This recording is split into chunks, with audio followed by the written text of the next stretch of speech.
Alright, so we've made it as far as Mackay so far, and we've dropped in on Lincoln Hines, who's an ADB reader about 15 minutes west of Mackay. He's taken us out to some of his local tracks around Mackay, and it's pretty cool. It's sandy, it's dusty, there's some big jumps, it's pretty awesome. Link, who's come out to ride with us today? What bunch of locals have we got here? We've got a lot of local, just fast kids and just local riders. There's my son Kai, Carl Goss, Georgia Murray, Reese Mao, Alex Mao, Marcus Swift, Willie Norman. So there's a couple of really fast Queensland talent. Awesome. That's riding around here. And the weather, is it always this good in Mackay, or has it just turned it on for ADB? It's actually cold. We had that discussion this morning, so yeah, I've only just taken my jumper off. I think it's about 25 at the moment. Oh, so. mate, as a Mexican, I can tell you what, this is pretty unreal, and to be able to ride in the middle of winter in 25 degrees on big-ass motocross tracks, that's pretty awesome. Yeah, it's nice today, actually. Awesome.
On any good camping trip, you need good camping gear.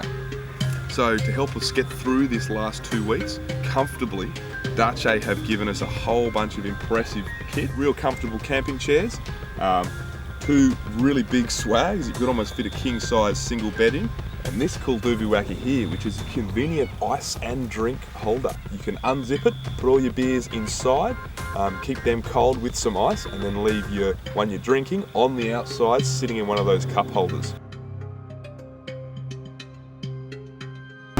So we've managed to get about 5 days into the trip from Brizzy up to Townsville, and the Patriot TH560 camper trailer we've got is finally out of water, out of battery power, and so we're going to pull into a caravan park for the first time on the trip and just recharge everything tonight, and that'll give us a chance to charge laptops and camera gear and everything else as well. Not too bad, 5 days, that's all our water, all our power. We've been running the fridge, we're running accessories, lights, the airlift for the trailer. It's a pretty impressive battery system, and that's without the Anderson plug plugged into a secondary battery in the Land Cruiser. So that's just running off the one battery in the camper trailer. But so it's been a good haul. We'll do all this in Townsville and continue up to Cairns in the next couple of days. What do you think of the feed stink? Yeah, you feel like gross old feta.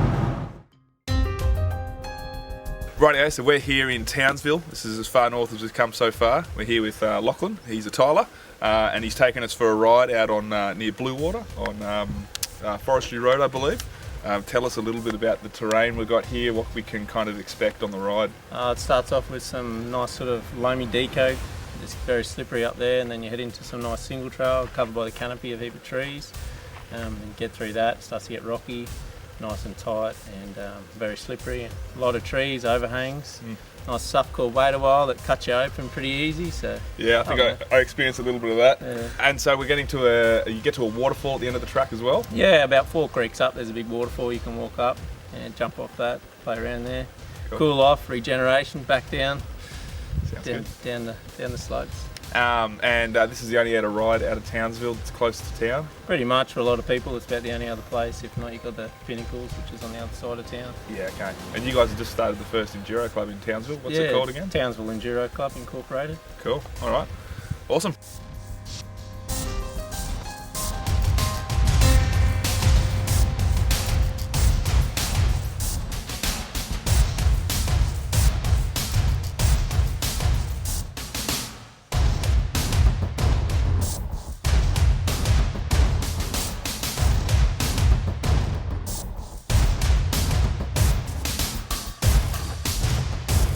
come through a rocky section back there, round a corner at a long rocky straight.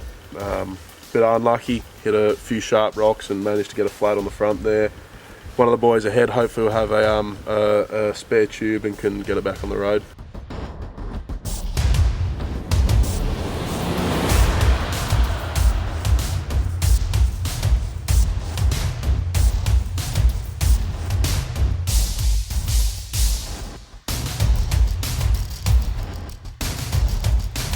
Halfway to the waterfall. And we've got a massive tree over. This happened regularly up in Townsville in the forest up here? Sure does. Every ride normally.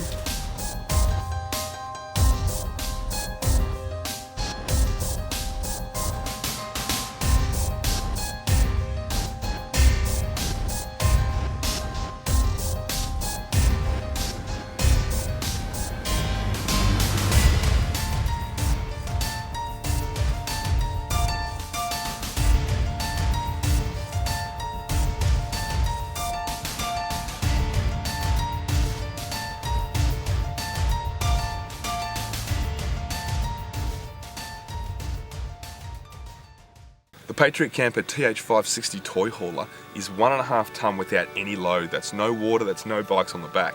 So once we add the 2 Yamaha WR250Fs and over 70 litres of water and all our gear, it's probably looking at nearly 2 tonne on the back of the vehicle that you're going to be towing with. So to do something like that, we were crossing Fraser Island, which was deep sand. We had a section around Croombit Tops, not far from Gladstone, which was a lot of forward driving. We needed a car with a big, grunty, powerful, torquey engine. Toyota heard about the trip we were doing and they said that we have to take their 79 series turbo V8 diesel Land Cruiser, and it has been an absolute gem through all the piggy, snotty sand and up some of those long hills you get between Gladstone and Brisbane. I wouldn't say the Land Cruiser is the most comfortable car to sit in. It's certainly got the engine and the power to pull 2 tonne uphill without a problem. We could leave the car in fifth up long hills and it would just pull it at about 110 k's an hour. But as a 6'2" bloke, the cabin's small and it's quite loud, but I think the purpose of this vehicle for Toyota is purely for towing and purely for working, and in that regard it's done really well for us.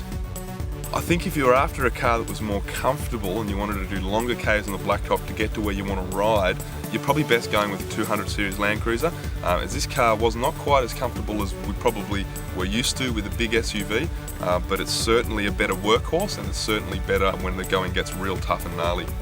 The 79 series we had electric brakes for the trailer. It had a snorkel as well in case we encountered any dust or some deep water. It also has a tow bar. While the 79 series may not be the most comfortable car to drive, the reason you're buying a ute like this to tow a 2-tonne trailer through the scrub, through the bush, through the beach is what's underneath here.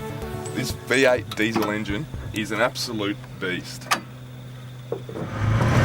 So we've done nearly 5,000 kilometres around Queensland in this Toyota Land Cruiser 79 series, and one thing that has amazed me is the amount of these model cars being used out in the country by mine sites and by workers and by farmers. This car is by no way a very comfortable car. That's the 200 series. Everything's tin, it's quite loud, you can hear it kind of driving along. If you want to wind the window up, it's a good old wind up window, and this is the GX model, so one up from the base.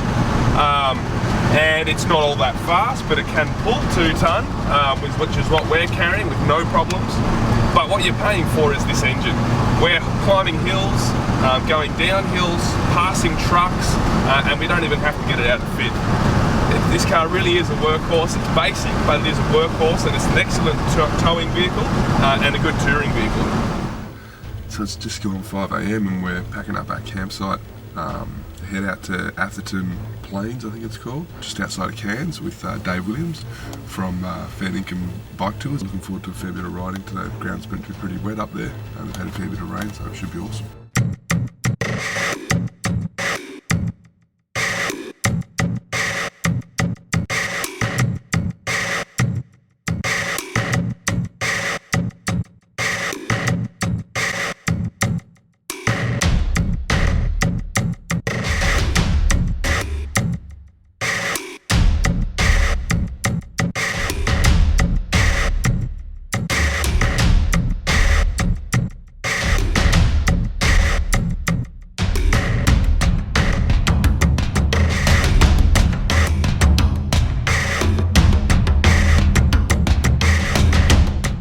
So we're here, we've finally made it to Cairns.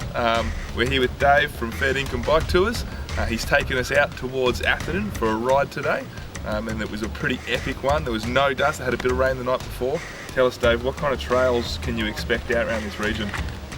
Weather depending, but normally like fire trails, a lot of single track, stuff that's been cut in by, you know, other riders, and also, you know, like, I mean, there's a lot of the rocky sections, a couple of good hills, a lot of washouts because of our weather. We get a lot of rain here, so, you know, there's a lot of washouts and that, so that's what you've got to be careful of. Yeah, and we managed to get into some of that secret singing that you couldn't see from the road. All the single trail stuff. That's right, and that's where local knowledge comes in hand, and that's why, like, I brought a friend of mine, Mick Tarker, along. He lives here, and I rode up here a long time ago, but Mick knows this area like the back of his hand, so, you know, he took us on those trails, and it was awesome. So, well, mate, it was an awesome day. Great day, and again, Queensland's turned the weather on for us, so we couldn't ask for a better one. Last week it was raining, and so hence, we've had some really good, you know, like today it was nice and loamy, and, you know, a bit of moisture, so it kept the dust down, and so we've had a good day, and mate, thanks for coming up, and once again, Mitch, thanks again, mate. Thanks for having us, Thanks Dave. for ADB.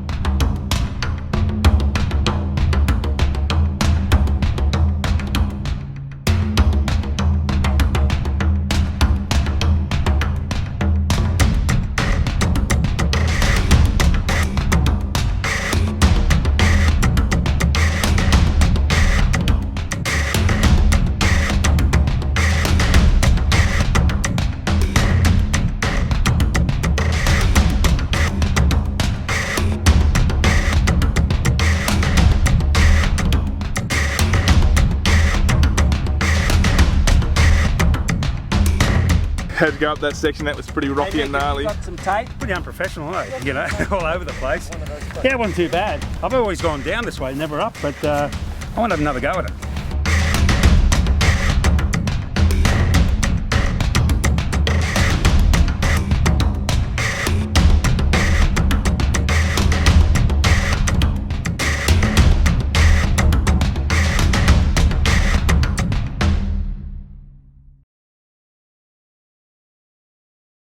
The ADB Queensland Moto Odyssey was all about finding your local trails and going for a ride with our readers.